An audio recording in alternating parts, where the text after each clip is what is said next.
Olá! Hoy presentaremos sobre nuestro trabajo de investigación con el tema Helicobacter pylori de la asignatura de Microbiología 1 de la carrera de Medicina de la Universidad de Aquino, Bolivia, UDABOL, Santa Cruz de la Sierra. El grupo está compuesto por Agnaldo de Souza Ferreira, Amanda Silva Batista e mi persona, Elcimar de Souza Rodrigues. Um dado interessante sobre a origem da Helicobacter pylori. Em los anos 80, as pessoas não sabiam o que causava a gastrites, os câncer gástricos, câncer duodenales. Muitas pessoas pensavam que era simplesmente por o estresse diário, o nervosismo, deficiência em hábitos saudáveis. Em la fecha, por volta dos anos 80, o patologista australiano Dr. Warren, ele avaliou e percebeu que estava correlacionada as gastrites, o câncer, podia estar correlacionada com uma bactéria. E com isto, ele convidou seu amigo, Dr. Martial, que é um gastroenterologista também australiano, que trabalhava em seu dia a dia com as pessoas, atendendo, para que pudesse ajudar a confirmar esse suposto que era causado por uma bactéria, as gastrites, o câncer gástrico. E foi então que seu amigo aceitou sua proposta. E daí o Dr. Martial, para evidenciar sobre esta bactéria, se de fato ela poderia causar um dolor epigástrico, uma dispepsia, ou seja, complicações gástricas, ele simplesmente ingeriu um pouco da cultura que estava observando, que estava estudando, e com o passar dos dias, ele começou a ter muita dolor epigástrico, muitas complicações gástricas e realizou a prova, o exame, e assim foi confirmado que ele contraiu esta enfermidade gástrica. E com isto aconteceu em los anos de 1983. E com isto, lógico, eles quedaram muito contentes com essa descoberta. E foi então que Dr. Warren e Dr. Martial, eles sempre iam em los congressos e começaram a reportar sobre essa descoberta. Pero, por sua infelicidade, muitas das pessoas, até mesmo do corpo da medicina, não creia que esta enfermidade, a gastrite, o câncer gástrico, o câncer de tipo linfoma B, malte, poderia ser causado por uma bactéria. Muitas pessoas dudaram do que eles diziam e muitos sorriam, faziam chacotas de eles. E com isto, eles continuaram seus estudos e continuaram seus trabalhos. Quando foi em um ano de 2005, o Dr. Martial estava em la casa de Dr. Warren, perdão, Dr. Warren. E com isto, Dr. Warren recebeu um teléfono, avisando que eles receberiam um prêmio Nobel, o prêmio Nobel de Medicina e de Fisiologia, pela descoberta, então, que a enfermidade de gastrite, de câncer gástrico e também estava relacionado com essa bactéria, Helicobacter pylori. E foi então que a partir daí tudo cambiou em la saúde, essa questão, porque muitas pessoas antigamente, as pessoas como não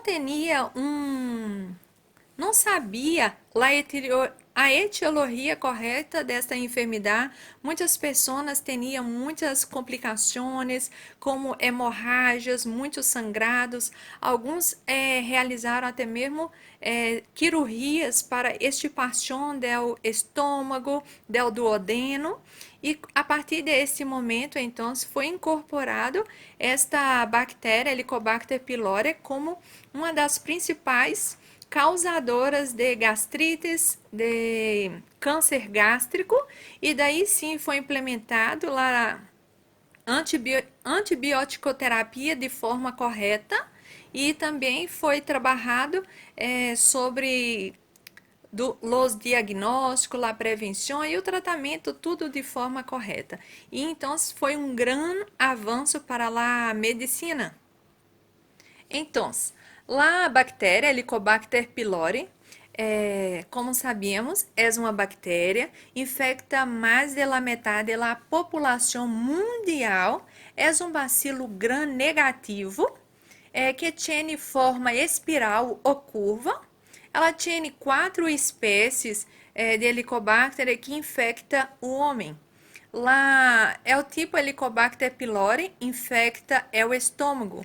Pero tem 3 tipos de Helicobacter que infecta o duodeno. São tipo Westermaedil, Sinaede, Fenelilai. E estes 3 tipos, eles são mais infrequentes, pero eles podem causar bacteremia, ou seja, são infecções na sangue. E todo esse percurso iremos falar sobre a Helicobacter pylori. Lembrando que a Helicobacter pylori, ela pode causar gastrite, e a gastrite é uma inflamação da mucosa gástrica. E esta inflamação, com o passar dos tempos, pode causar uma úlcera péptica, e esta úlcera pode evolucionar para um câncer gástrico, podendo também ocorrer um adenocarcinoma, um linfoma B do tipo Malte, ou seja, linfoma associado ao tecido da mucosa. Quanto às características microbiológicas do Helicobacter pylori, a bactéria ela tem vários flagelos, e esses flagelos ajudam em la mobilidade de ela.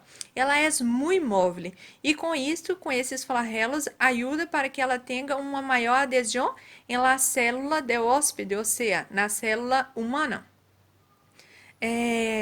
Esta bactéria, ela produz uma enzima ureasa. A ureasa, ela vai formar uma zona buffer, ou seja, ela vai produzir a questão de, através do bicarbonato e da amônia, ela vai neutralizar o ácido gástrico, tornando assim o meio neutro, ou seja, vai aumentar o pH, tornando assim um meio mais neutro, pois está diminuindo o ácido gástrico. O amônio, ele causa um dano celular. A Helicobacter pylori é do tipo catalasa e oxidasa positiva. Catalasa, ou seja, ela vai transformar o peróxido de hidrogênio em água e oxígeno. É decir, a bactéria ela não fermenta a glucosa, pero ela pode fermentar alguns tipos de aminoácidos. A bactéria H. pylori, por ser do tipo gram-negativa, ela tem lipopolissacáridos, ou seja, isso vai ajudar para que pueda aderir de forma firmemente em las células do hospedeiro. E esta bactéria também, ela tem vários tipos de proteínas, tem fosfolípidos, tem também toxinas, o que são características que vai ajudar em sua patogenicidade. A Helicobacter pylori, ela tem uma citotoxina muito importante, como diz, que vai ajudar em sua patogenicidade, é a toxina CAG-A. significa citotoxina associada ao gen A. É muito virulenta a questão da patogenicidade e também ela vai liberar outras enzimas como mucinasas, lipasas, proteasas, e com isso vai fazer com que dane a barreira, ela vai danar a barreira protetora da mucosa gástrica. Em uma superfície da H. pylori, ela tem um sistema de secreção do tipo 4, ou seja, é um sistema que funciona como se fosse uma agulha e ela vai injetar em o interior da célula de hospedeiro essa citotoxina CAG-A. E com isto vai começar a sua replicação, a sua virulência. E como vai lesar a parede da mucosa gástrica, com isso vai ser ativado também o sistema imunológico, onde vai ligar para um momento em aquele local os neutrófilos, os polimorfonucleares, para ser o combate para que pueda exercer alguma função. Pero esta bactéria, por ela aderir muito firmemente à mucosa, o sistema imunológico muitas das vezes nem reconhece ela como um patógeno. Por isso que ela sobrevive praticamente durante toda a vida da pessoa. E muitas pessoas, por ter esta forma assintomática, nem sabem que tem esse tipo de bactéria. Depende muito também da espessura da mucosa gástrica. Muitas pessoas, quando têm um adelgazamento desta mucosa, começam a ter os sintomas que serão hablados adelante. As infecções, sobre a epidemiologia, as infecções por Helicobacter pylori são altamente frequentes, têm uma porcentagem de 69,4% em las pessoas, né, das pessoas que vivem em Sudamérica. E nós outros somos os principais reservórios desta Helicobacter pylori. Quanto à transmissão, se dá de forma fecal oral. Sim, forma fecal oral. Ou seja, as pessoas ingerem partículas de heces contaminadas. Por isso que é muito importante a questão da higienização. Ou seja, depois de usar o banho, as pessoas têm que ser lavado as mãos. E a transmissão também se dá de forma oral, através da saliva contaminada, ou seja, através do beijo. E também as pessoas que às vezes usam recipientes, como baços. Por isso também, muitas pessoas também podem contrair esta enfermidade através da água contaminada, através de alimentos contaminados. Por isso a importância desta prevenção. E também algumas pessoas podem contrair esta enfermidade através do lavado inadequado de los endoscópios, quando as pessoas estão fazendo endoscopias. Quando a pessoa se infecta, como disse anteriormente, a pessoa pode viver com esta bactéria por toda a sua vida.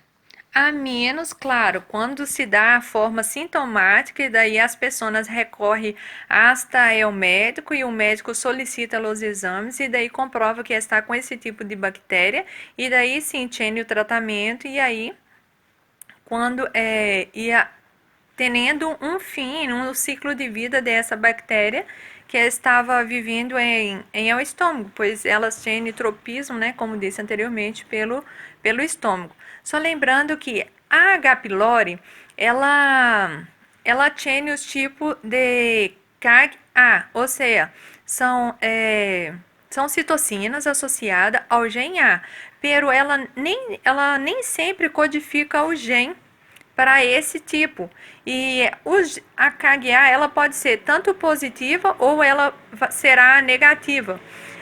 Do tipo positivo, está associado ao aumento de câncer 2 a 5 vezes mais do que as pessoas que são infectadas que têm esse tipo de gene CAG negativo.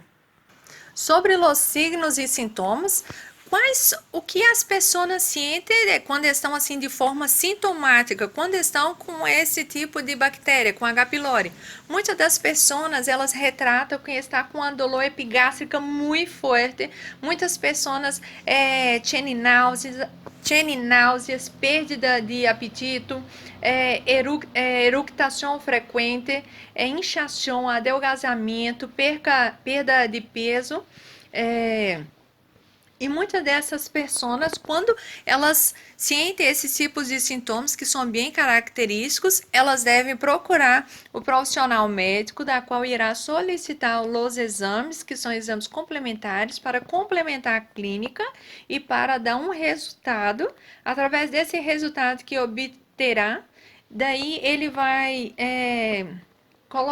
ele vai dizer para as pessoas qual será o tratamento de forma adequada.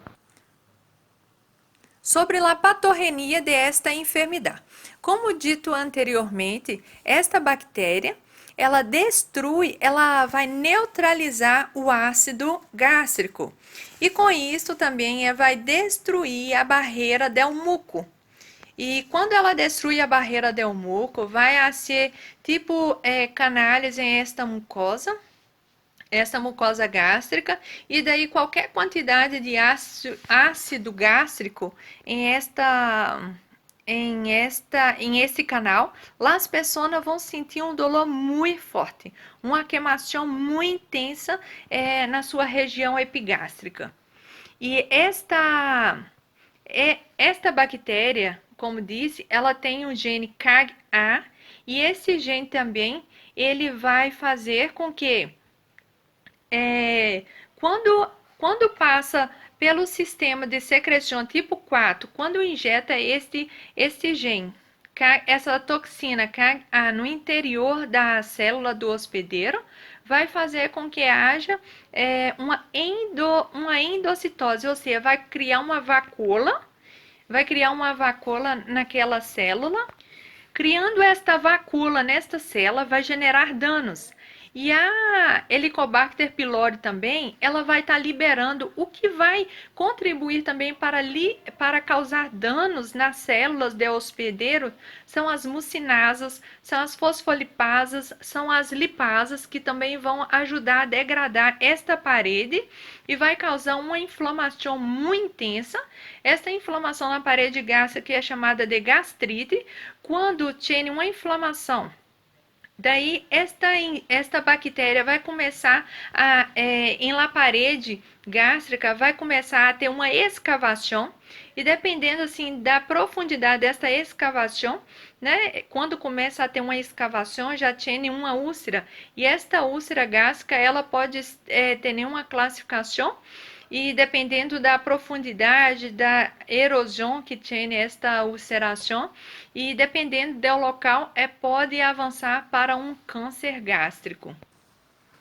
A Helicobacter pylori também, ela tem a citotoxina VAC-A, ou seja, vacuolizante do tipo A. Este VAC-A vai permitir com que vai ter uma ruptura em la célula, vai ter uma ruptura, fazendo com que entre água em estes canais que ela vai criar. Com isso, a célula vai quedar inchada e demasiada, e com isso vai ter uma morte celular. Quando tem essa morte celular, ou seja, essa célula, ela vai se romper, e com isso os nutrientes dessa célula servirá para nutrir esta Helicobacter pylori. Vimos que essa Helicobacter pylori, ela tem vários fatores de patogenicidade, como essas toxinas, as enzimas, as proteínas, o que deixa as pessoas, o que deixa o sistema imune não consegue deter esse tipo de não consegue deter ela. Pero muitas das vezes, como diz, ela não causa nenhum tipo de complicação a nós outros. A maioria das pessoas que tem esta bactéria e simplesmente tem uma ótima simbiose, ou seja, muitas das pessoas não sabem nem que tem esta enfermidade, esta H. pylori até então, ela não causa nenhum tipo de problema. Pero em outros tipos de pessoas pode quedar de forma assintomática e essa sim deve recorrer ao profissional médico para que pueda resolver de forma mais precoce para que não tenha nenhuma complicação futuramente. Como dito anteriormente, a Helicobacter pylori ela tem esse sistema de secreção tipo 4, que vai permitir que ingresse no interior da célula o gene CAG, ou seja, o gene associado e esse CAG-A do tipo A, quando ele estiver listo, ele vai ser introduzido no interior da célula, causando assim uma alteração no citoesqueleto desta célula. E quando ele causa isto, ele vai ter uma ativação da interleucina 8. Lá, a interleucina 8, ela está associada com a inflamação, ou seja, ela vai recrutar neutrófilos para aquele local, onde vai ter uma inflamação uma inflamação de certa forma, começa de forma leve, pero pode se dar de forma persistente e tendo complicações cada vez maiores. Então, dessa forma, percebemos que foi de grande valia a descoberta que os médicos australianos tiveram sobre esta bactéria. Com isto, tinham para fazer um tipo de tratamento adequado.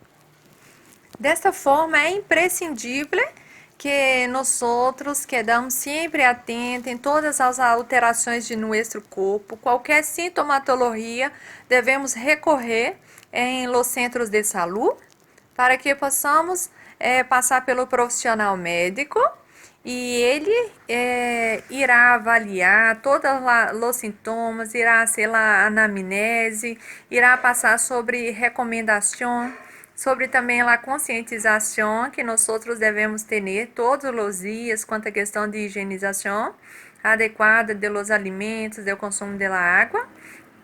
E assim, irei passar para meu companheiro Agnaldo de Souza Ferreira para dar continuidade à exposição do trabalho. Olá, me chamo Agnaldo, vou continuar com a apresentação de nosso trabalho de investigação sobre a bactéria Helicobacter pylori. E nosso estômago está revestido por um moco e este moco tem a função de proteger a parede de nosso estômago contra lesões causadas por alimentos que nós outros ingerimos. A bactéria Helicobacter pylori, ela diminui ou acaba com este moco, acaba com a proteção e firra na mucosa, causando ulcerações, ou seja, inflamações de grande importância. Dentre os problemas relacionados, nós temos a gastrite crônica atrófica. 1 a 3% de las gastrites superficiais crônicas evolucionam a gastrites atrófica. Há 3 tipos de gastrite. Nós temos a gastrite A, gastrite B, gastrite AB. A gastrite A está em o corpo e corresponde a 31%. A gastrite B, o tipo B, está em o antro e corresponde a 45%. E o tipo AB está entre antro e corpo e corresponde a 24%. Temos aí também a gastrite crônica atrófica de origem imunodeficiência, infeccioso versus imunodeficiência. Ou seja, na gastrite crônica atrófica é a gastrite metaplásica. Essa gastrite ela pode causar câncer, ou seja, o adenocarcinoma gástrico. E temos também a gastrite que pode ser a autoimune, que causa a anemia perniciosa, que é causada por la bactéria Helicobacter pylori. Existem vários tipos de cepas bactéria H. pylori, sendo que apenas algumas destas bactérias podem causar a enfermidade. Em torno de 50% das pessoas a nível mundial ou mais têm a bactéria Helicobacter pylori, pero nem todas as pessoas vão apresentar sintomas. E as pessoas que apresentam os sintomas, há alguns tipos de serologia, ou seja, alguns tipos de pruebas que têm que ser, pero algumas não são tão eficazes. Quando uma pessoa tem alguns dos sintomas, há alguns métodos de diagnóstico. Dentro dos métodos de diagnóstico, nós temos os métodos não invasivos e os métodos invasivos. Os métodos não invasivos são as pruebas de ureia em aliento. Nós temos, em segunda opção, determinação de antígeno em heces. Nós temos aí o método invasivo. Dentre o método invasivo, nós temos as pruebas serológicas e nós temos a endoscopia.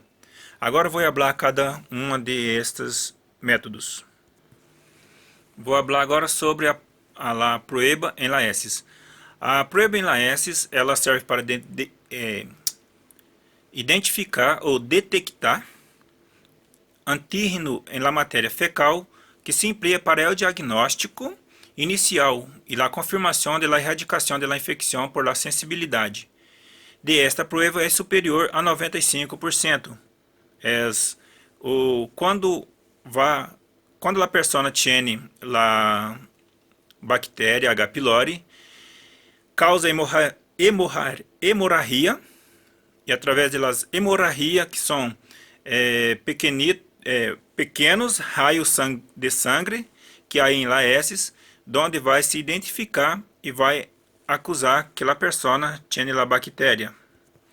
Agora vou falar sobre a prova de aliento. Para a prova de aliento com a ureia, se administra por via oral a ureia marcada com isótopo de carbono 14C ou 13C. Se o IF de H. pylori está presente, por exemplo, a ureasa bacteriana converte a ureia em anidro carbônico, que se registra e se compara com o valor basal. Por exemplo, antes de a pessoa ingerir o alimento, há um valor. Depois é feita a medição. Se houver alteração, significa que a pessoa tem H. pylori. E esta prueba é de 95% de confiabilidade. Este método era um método não invasivo. Agora vou falar sobre os métodos invasivos. Nos métodos invasivos nós temos a prueba serológica.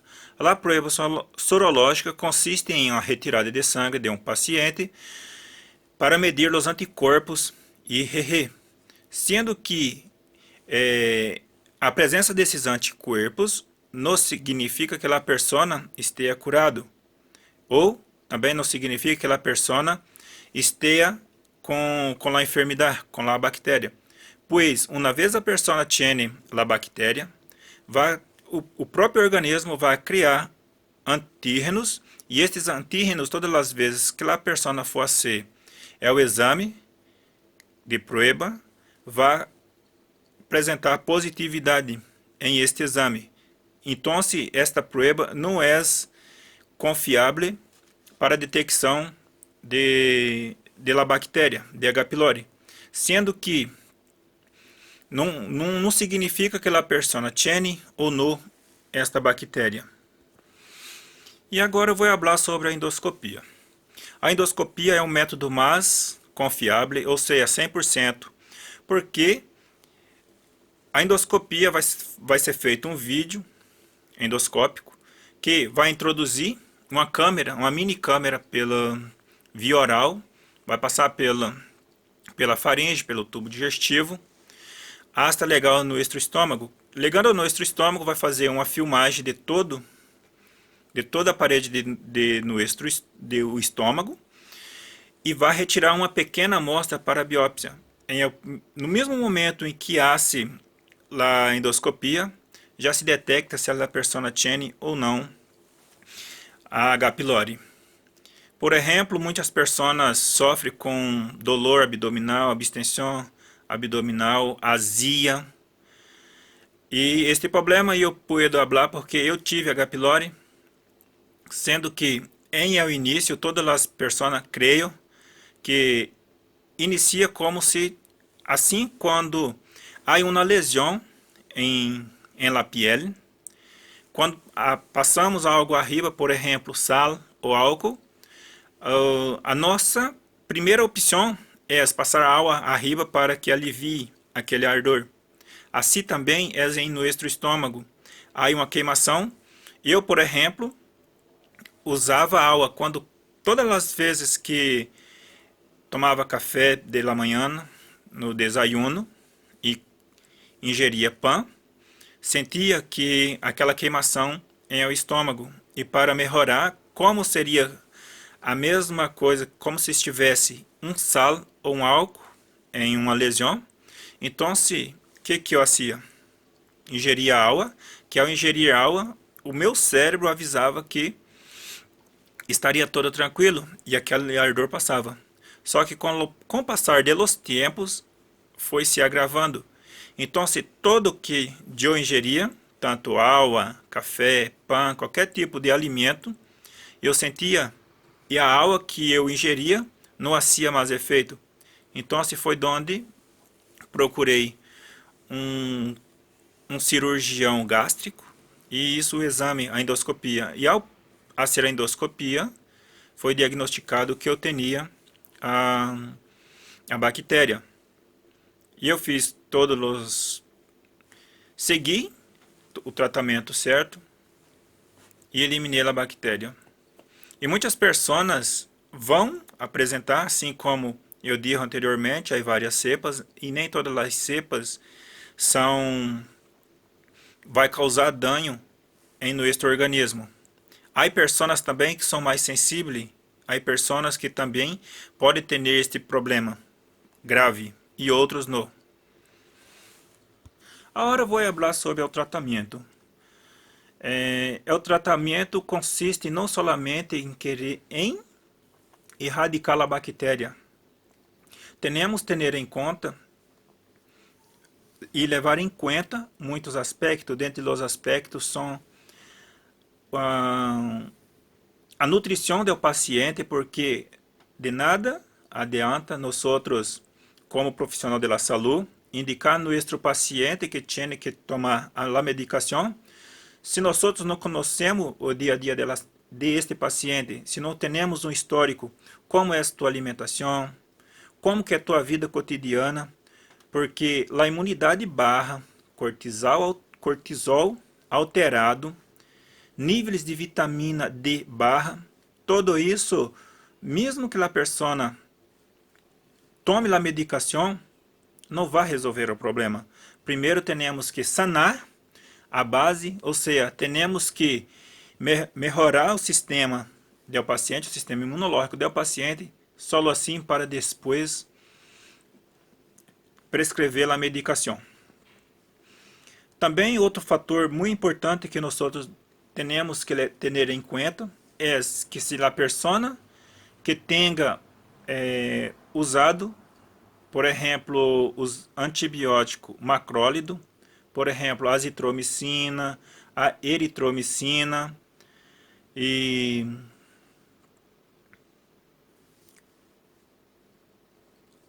eritromicina, claritromicina, azitromicina e eritromicina.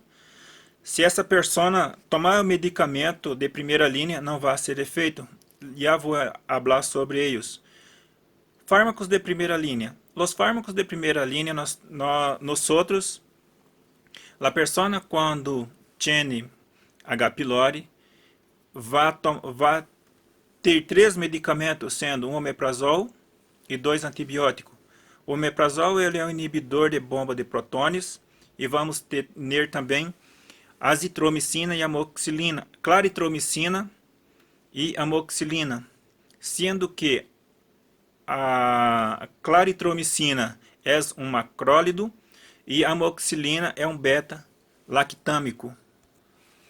Como já falei anteriormente, a pessoa tem tomado claritromicina, azitromicina e eritromicina, antes de los 30 días, se tomar esta primeira linha não vai ter efeito. E quando a pessoa toma a medicação e não hace efeito, tem que partir para a segunda linha. Por exemplo, muitas pessoas, ao tomar o medicamento da primeira linha, toma solamente um dia ou dois e já hace efeito e cerra a medicação. E a bactéria cria resistência.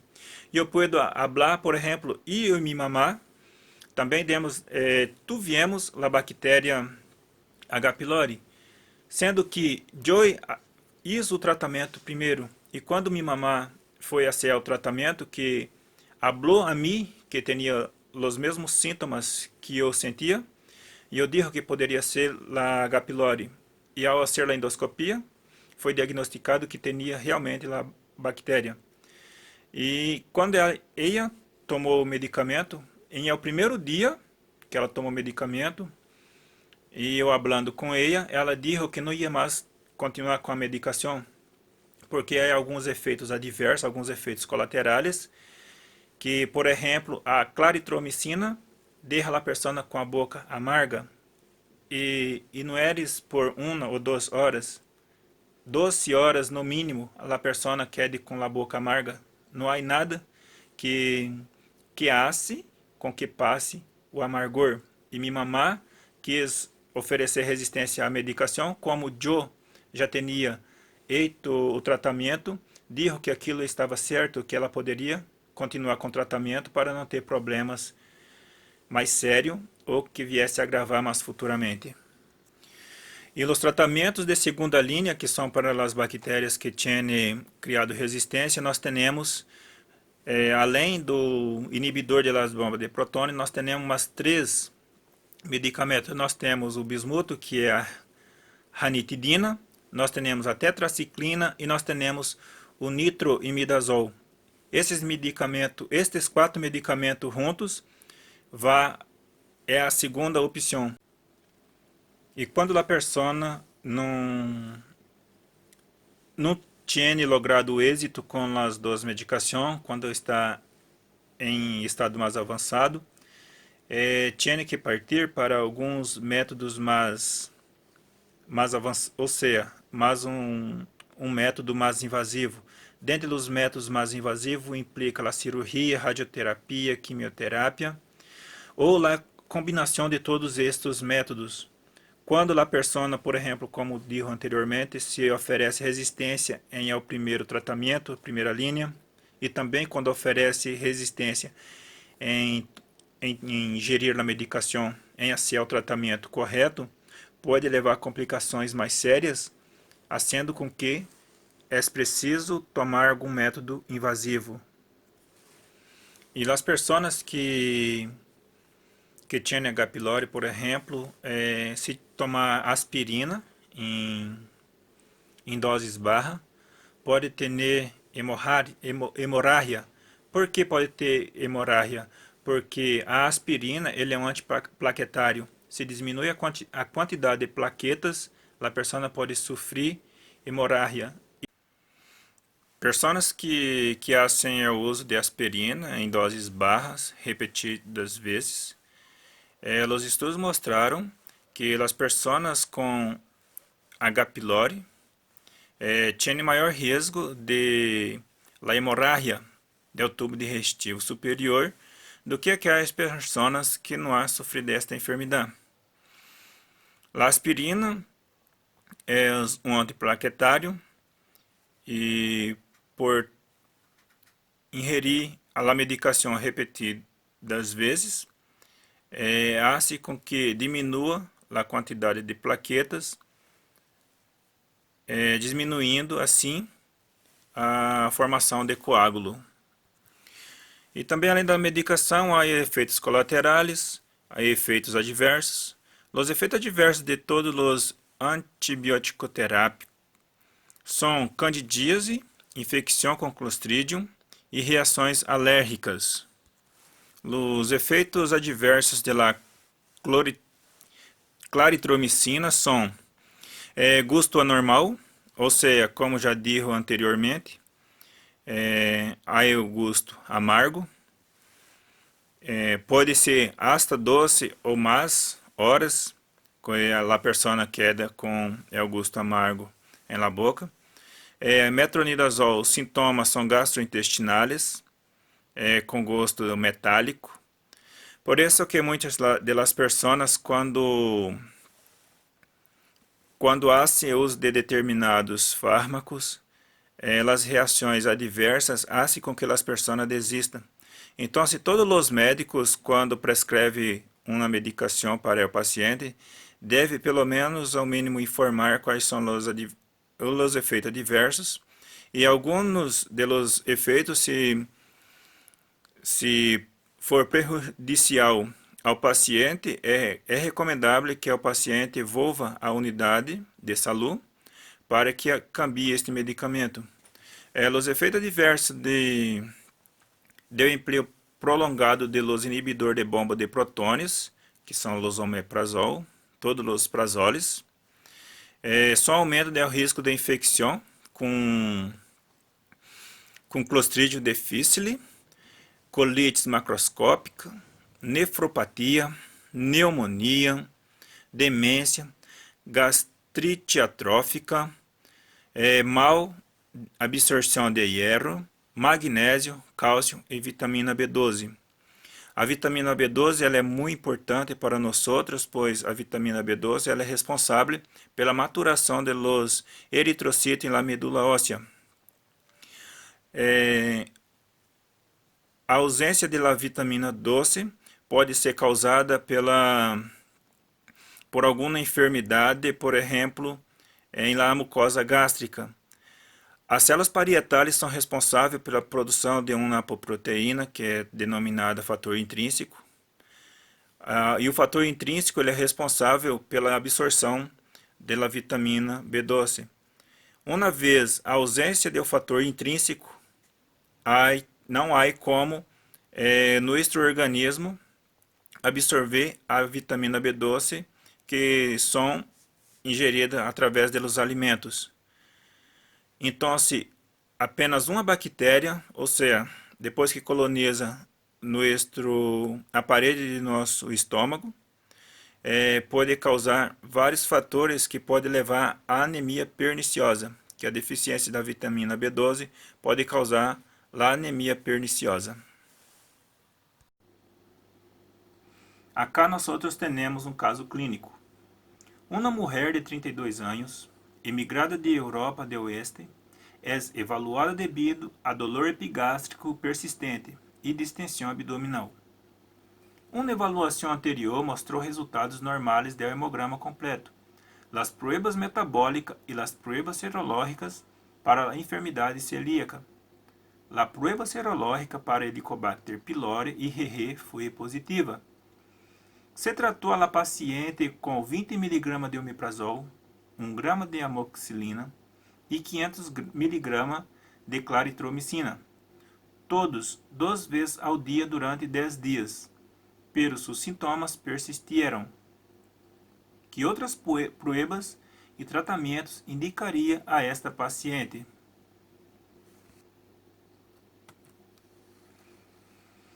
A paciente descrita ao começo recebeu o diagnóstico de infecção com H. pylori sobre a base das pruebas serológicas de IgG. Hubieram sido preferíveis pruebas mais específicas, como o antígeno de la matéria fecal ou a prueba de aliento com la ureia, a fim de determinar se tinha infecção ativa. Recebeu inicialmente um tratamento basado sobre claritromicina, que não melhorou seus sintomas. Devido a seu custo e facilidade, o autor recomendaria a prueba do antígeno em matéria fecal para confirmar a presença de infecção ativa e o fracasso do tratamento basado sobre claritromicina. Se os resultados são positivos, estaria indicado um tratamento diferente. O fracasso do tratamento inicial com claritromicina e não é surpreendente, já que a paciente proviene de Europa do Oeste, zona que tinha um nível de resistência à claritromicina de 15 ao 40%. O tratamento recomendável seria o tratamento quádruple, basado sobre o bismuto durante 10 a 14 dias, com uma prueba ulterior efetuada 4 semanas depois da finalização do tratamento, incluindo o emprego de um IBP, a fim de confirmar a erradicação. O que seria esse IBP? Inibidor de bomba de prótons. Bueno, delante do caso clínico apresentado, assim como o dito anterior, se as pessoas hacen a primeira linha de tratamento e ainda queda com a enfermidade, tem que partir para a segunda linha. E as pruebas serológicas que foram hechas, como dijo, a prueba serológica através da sangre não é confiável, porque uma pessoa depois que tem a enfermidade, mesmo que a pessoa não tenha mais a Helicobacter pylori, todas as vezes que for a ser, depois de que tenha hecho o tratamento, todas as vezes que for a ser a serologia, as provas serológicas, através da sangue vai dar positivo, porque é o organismo já criou antígeno, e todas as vezes que esta bactéria entrar em contato, já tem um antígeno para reconhecer a bactéria. Então, se foi pedido mais duas provas, que foi a de aliento e a de matéria fecal, para ter certeza que se a pessoa estava ou não curada da enfermidade. Pero uma das provas mais 100% confiável seria a endoscopia. Algumas pessoas também não podem fazer a endoscopia, vai depender muito da idade da pessoa, ou se a pessoa tem alguma outra enfermidade além da Helicobacter pylori. Por exemplo, muitas pessoas têm refluxo por não ter a cárdia não cerrar totalmente. Então, se algumas pessoas não é indicada a ser a endoscopia. Além disso, também nós temos aí a prevenção. O que seria a prevenção para as pessoas não quedar livre de la bactéria? Por exemplo, os ninhos, muitos dos ninhos adquirem a bactéria quando nós outros adultos damos um beijo em a face do ninho. Esse ninho pode contrair a bactéria.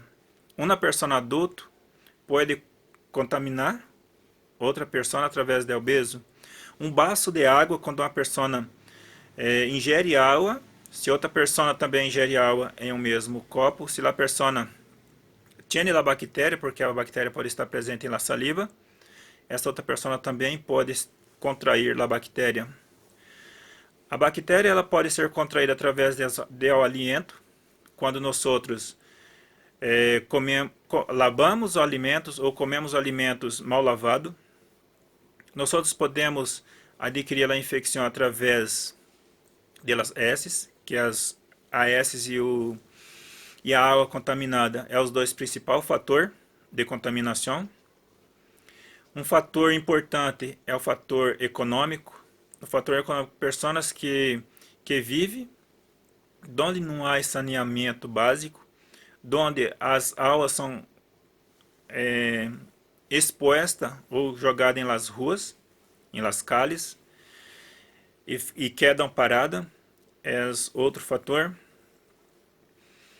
E lavar as mãos sempre que quando ir ao banho, e a ser as necessidades básicas, sempre tinha que lavar as mãos, e também antes de ingerir qualquer alimento. E para as verduras, frutas, usar hipoclorito a 10%, ou seja, o hipoclorito de 2 a 2,5% se usa 2 colheres em 1 litro de água, ou 10%. Depois deixar submergido por 10 minutos e depois lavar em água corrente, em água filtrada. Água corrente não, água filtrada. E esperar escorrer ou secar para ser guardada. e só assim depois ser consumida.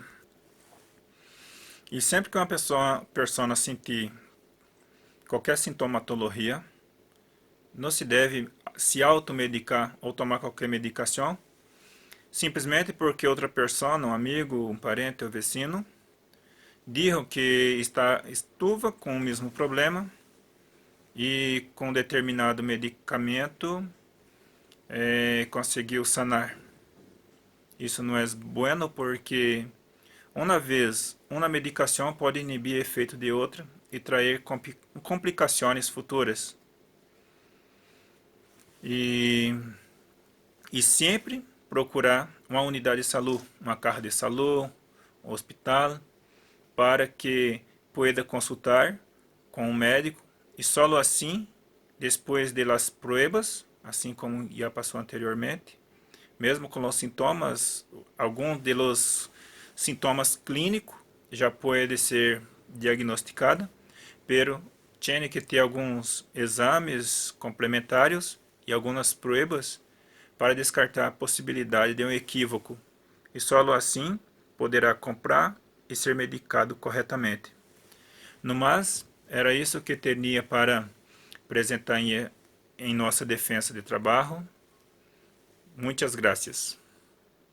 E as pessoas que fazem uso de aspirina em dose baixa repetidamente, estudos mostraram que as pessoas que têm H. pylori têm maior risco de hemorragia delante das pessoas que não têm a infecção.